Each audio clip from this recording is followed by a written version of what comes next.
Hello and welcome to the 17th Annual GPCA Forum, taking place for the very first time in Qatar National Convention Center here in Doha. My name is Aseel Masoudi and I'm a member of the GPCA Youth Council and a business partner in commercial and downstream in OQ, and I'll be your host for today. The annual GPCA Forum this year is being held under the theme Mobilizing Chemistry for Impactful Transformation. Over the next few days, we'll hear some fascinating perspectives from industry leaders, global and regional experts, leading technology providers, and last but not least, the regional youth.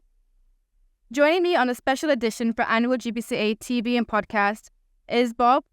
He's the Executive Vice President of Sustainability, Technology and Innovation and Chief Technology and Sustainability Officer at SABIC. Thank you for being here with us today. It's a pleasure to have you. Well, thank you. It's a pleasure to be with you. Thank you, Raj. And if you allow me, we'll dive straight into the questions. Great.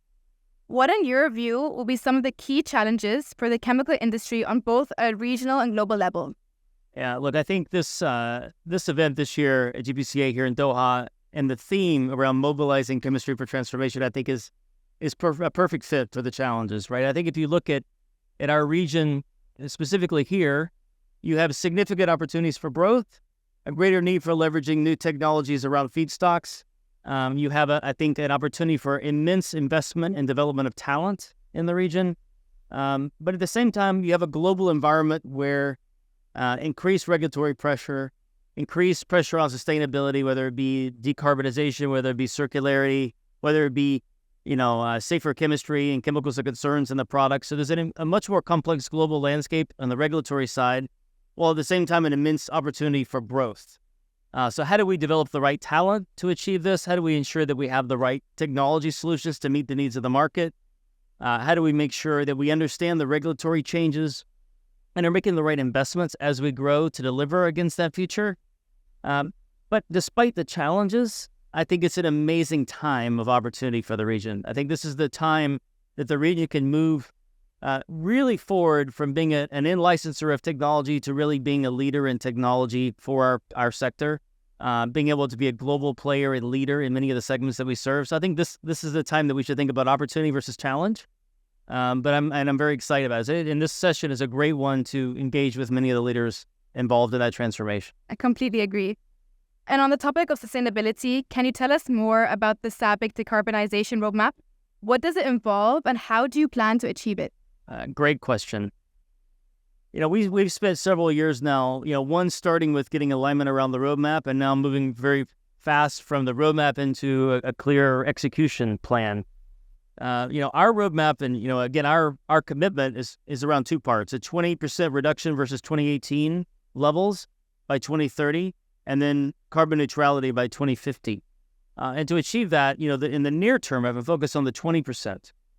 This comes predominantly from driving reliability in our assets, leveraging greater renewable power in terms of our consumption, some degree of carbon capture. We're part of a significant investment around carbon capture where we're targeting 2 million tons by 2030 of capacity in the kingdom, and some selective electrification of our assets, especially rotating equipment and things that can be immediately transitioned today.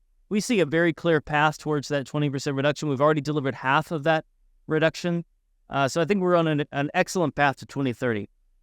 But 2050 is a different challenge. So for 2050, to deliver on neutrality, I think one thing you need to recognize for our sector, and SABIC specifically, over 80% of our emissions are related to heat to drive reactions. And so if we're going to deliver carbon neutrality, we have to find new ways to deliver heat with a low carbon footprint. And there are really only three solutions to addressing that. You either need to leverage a greater degree of low-carbon hydrogen, which we're very committed to. You need to electrify greater parts of your assets, so in other words, generating heat from furnaces with electricity versus natural gas. And you need to do selective amounts of carbon capture also. And so we've committed technology programs across all three of those pillars, and have also announced a first adopters program with our affiliates where we're committed to demonstrating at scale all three of those by 2030.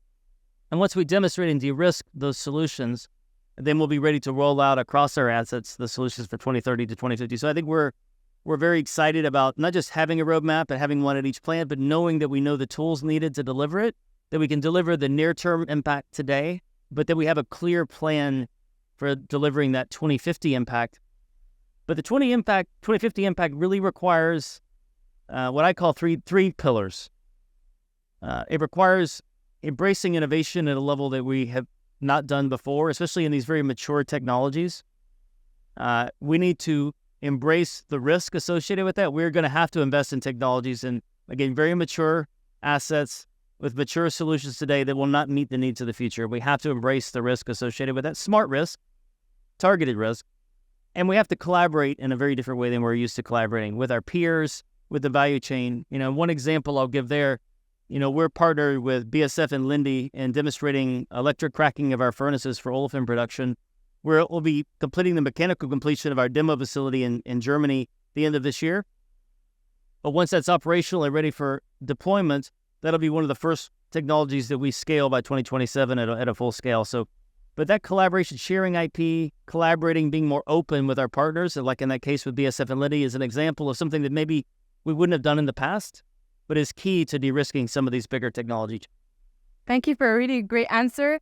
And it's great to hear that you're on the right track to achieving this roadmap. What is the role of innovation in driving real impact on sustainability in the chemical industry? And what are the top innovation priorities at SABIC at the moment?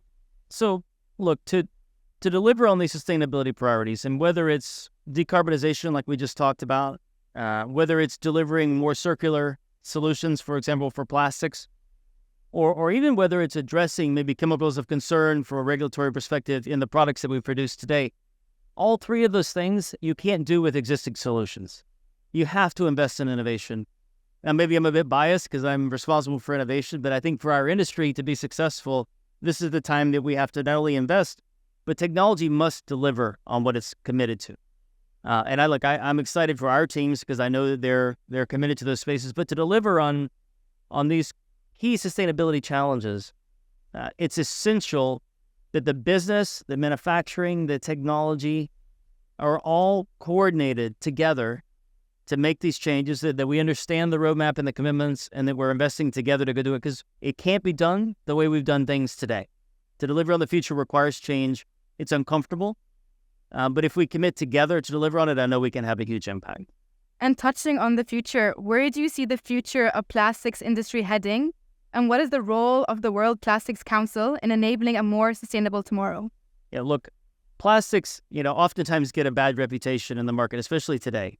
But the reality is, if you look at protection of food and preventing food waste, if you look at health and hygiene and you think back to the pandemic and the impact that plastics had in personal protective equipment and medical supplies, if you look at protection of goods that we ship and avoiding damage, if you look at, insulation in our homes and the quality of life that we have, plastics play a role in almost everything you touch.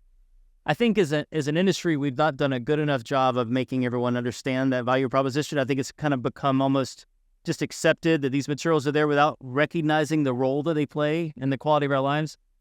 And so despite the challenges around, as we've discussed, circularity and decarbonization, there is a clear need for these materials to maintain the quality of life that we have. So I'm very optimistic about the future of plastics.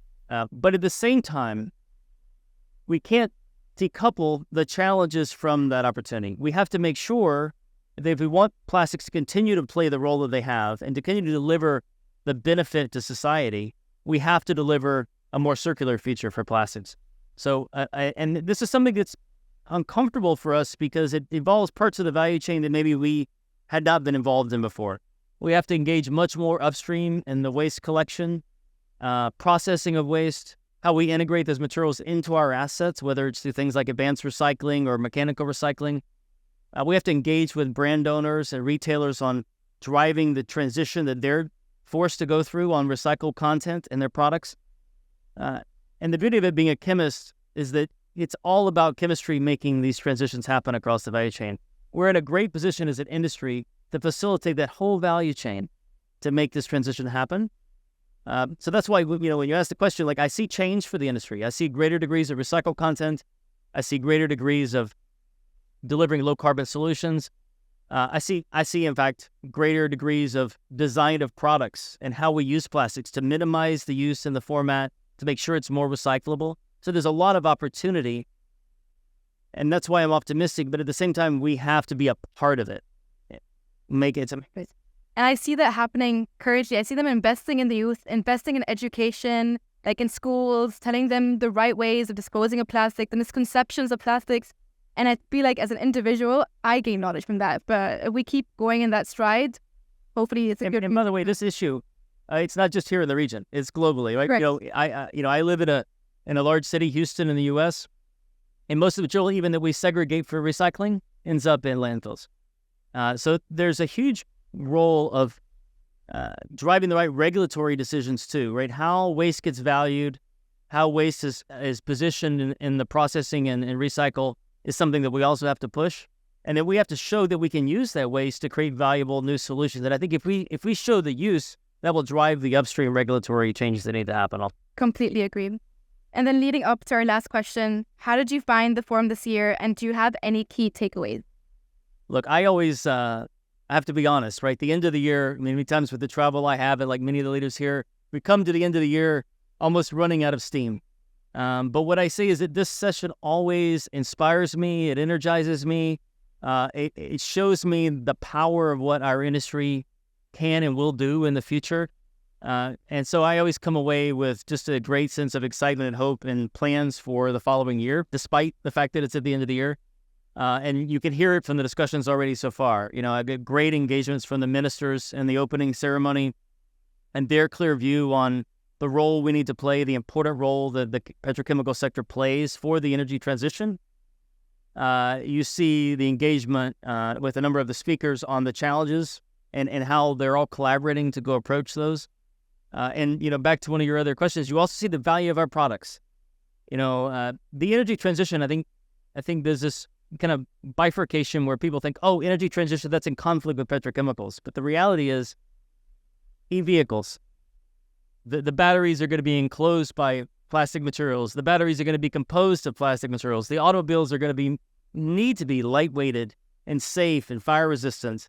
The solar panels have materials coating those as encapsulants that are plastic. They have the base materials that house the solar panels need to be recyclable and will likely be based on plastics.